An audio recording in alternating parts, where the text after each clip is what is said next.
Tes. Baik, rekan-rekan sekalian, selamat siang. Hari ini kita rilis ada beberapa kasus yang tentunya menjadi perhatian kita semua, baik tindak pidana yang sudah lazim sering terjadi mencuri sepeda motor, demikian juga tindak pidana kasus penganiayaan, pengeroyokan yang pada akhirnya berdampak kepada seorang anak berusia 7 tahun meninggal dunia.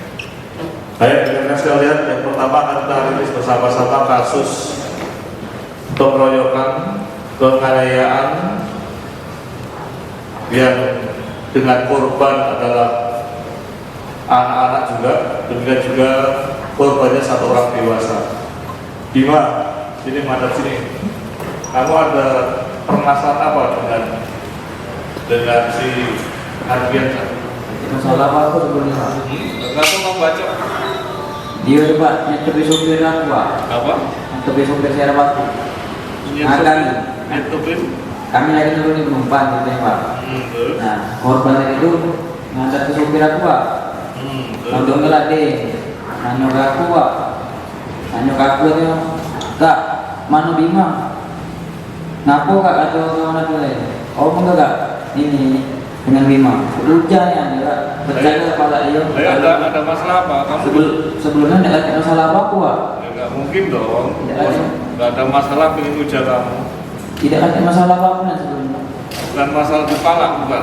Nah, budak itu menggalak malak-malak, Pak. Dan kamu pernah dipalak nggak? Jarang, Pak, malak budak. Kalau jarang itu pernah nggak? Enggak, kamu pernah dipalak nggak sama korban? Pernah, sekali, 2 kali. Dipalak, kenapa kok dipalak? Ya minta duit, Pak. Minta duit apa? Karena kamu sopir, atau kamu karena punya mobil, atau kamu mobil ngetemnya lama, dipalak atau bagaimana? Karena lewat Pak, karena lewat gaso, Pak. Lewat naik apa? Lewat mobil, lewat gaso lah. Mobil angkutan? Iya. Kamu punya angkutan atau hanya sopir aja profesi? Sopir, Pak. Kita sopir. Itu angkutannya siapa?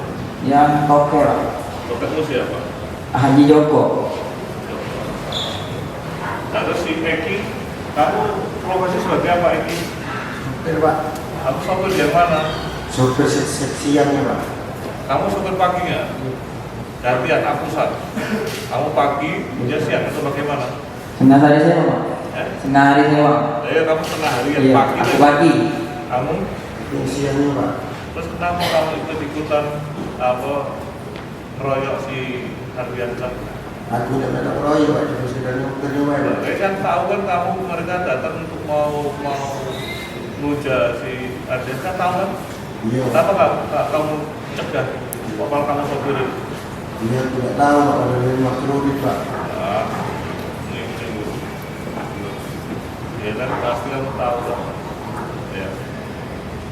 Oke. Baik, rekan-rekan sekalian, pada hari ini kita akan tulis bersama satu kasus pengeroyokan, demikian juga kasus penganiayaan kepada anak yang pertama meninggal dunia. Tentunya kita rangkum dalam sebuah tindak pidana perlindungan anak, di mana korban tersebut salah satunya juga seorang anak-anak. Rekan-rekan sekalian yang saya hormati, pada tanggal 12 Januari tahun 2025 telah terjadi tindak pidana pengeroyokan dan penganiayaan.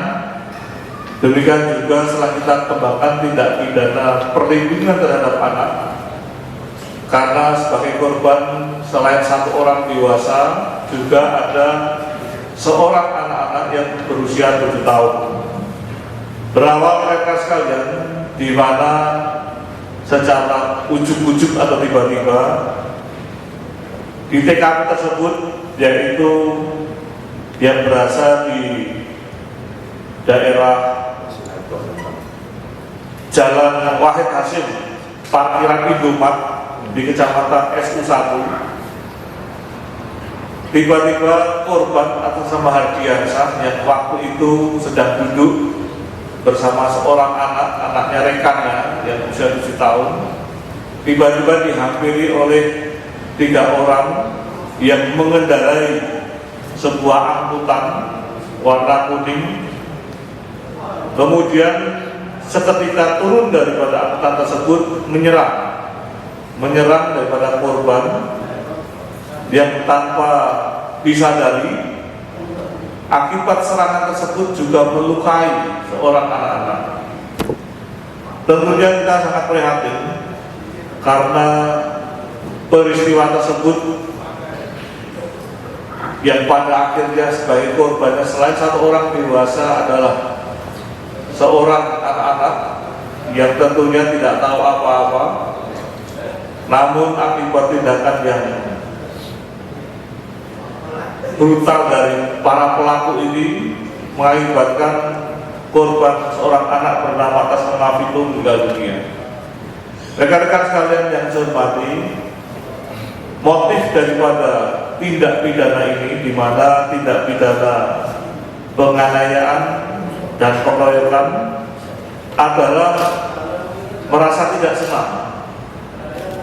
tidak senang atas sebuah ucapan yang pernah disampaikan oleh korban, yaitu saudara Hardiansah, yang saat itu yang bersangkutan di situ karena sebagai juru parkir depan sebuah Indomaret. Kemudian secara tiba-tiba didatangi 3 orang pelaku, khususnya saudara siapa? Bima, ya, karena rekannya itu si Randy, 1 orang itu pernah mendapatkan pesan kepada Eki, ya. Eki pernah mendapatkan pesan daripada saudara korban Hardiansah menanyakan di mana keberadaan saudara Bima. Karena ditanya di mana keberadaan Bima, karena apabila ada dia akan melukai kepada saudara Bima, yang notabene saudara Eki tidak tahu apa permasalahannya. Pesan ini tersampaikan kepada saudara Bima, yang pada akhirnya mereka bertiga pada akhirnya merencanakan untuk melakukan tindakan mendahului menyerang sebelum saudara Bima yang tadi melalui pesan tadi dilakukan tindakan penganiayaan, yang pada akhirnya kejadian ini terjadi pada tanggal 12 Januari tahun 2025, khususnya pada malam hari pukul 20.30 di depan Indomaret Jalan Wai Hasim, Kecamatan SU1. Korban mengalami luka sabetan di perut, khususnya korban Hardiansah mengalami sabetan di bagian perut. Kemudian saudara almarhum Vito yang berusia 7 tahun terkena sabetan di daerah pantat. Namun setelah mengalami perawatan sangat intensif, korban saudara Vito meninggal dunia. Sekali lagi motifnya adalah karena kejengkelan atau dendam akibat mendapatkan pesan, yang kemudian dengan motif melakukan penujaan dengan celurit yang berakibat korban mengalami luka-luka, khususnya Hardiansah di bagian perut dan saudara almarhum Vito di bagian pantat. Tentunya dengan adanya peristiwa tersebut kami melakukan tindakan cepat yang pada akhirnya kurang lebih 2 kali 24 jam kami berhasil mengamankan tersangka, dan saat itu sudah kita lakukan penangkapan dan penahanan statusnya penyidikan, dan kami telah melakukan penyitaan 1 buah sajam jenis celurit warna kuning milik saudara Bima yang digunakan untuk melakukan sabetan kepada korban, 1 buah obeng kembang berdagang warna merah hitam, 1 buah pipa besi warna silver, 1 helai celana panjang milik korban beserta ikat pinggang. Atas tindak pidana yang terjadi, kami sudah merumuskan persangkaannya, yaitu tindak pidana khusus untuk Hardiansah tindak pidana yang melanggar pasal 351 KUHP ayat 2, yaitu penganiayaan dan pemberatan dengan ancaman paling lama adalah 5 tahun. Namun demikian, kami lapis untuk korban almarhum saudara Vito, para tersangka ini dengan pasal 80 ayat 3 junto pasal 76 huruf C Undang-Undang Nomor 35 Tahun 2014 perubahan atas Undang-Undang Nomor 23 Tahun 2002 tentang perlindungan anak, tentunya dengan ancaman paling lama 15 tahun. Saat ini rekan-rekan sekalian, kami sedang memburu satu orang DPO atas nama saudara Randy yang memiliki tugas pada saat kejadian tersebut adalah menyiapkan senjatanya yang digunakan Resi Bima, dan peran saudara Egi adalah sebagai driver membawa para ketiga pelaku tindak pidana itu pada tempat yang mengetahuinya di tempat TKP tersebut dengan sasar saudara Riansyah. Dan oleh karenanya saat ini sudah kita tetapkan sebagai tersangka dan sudah kita lakukan penahanan. Rekan-rekan sekalian yang saya hormati, demikian kasus penganiayaan, demikian juga perlindungan anak, karena sebagai korban adalah anak-anak. Kami ikut prihatin yang mengetahuinya sasarannya sebenarnya adalah saudara Riansyah, namun akibat tindakan yang emosional tidak menyangka di situ ada seorang anak yang ikut kena sabetan, yang pada akhirnya melukai tersebut dan pada akhirnya meninggal dunia.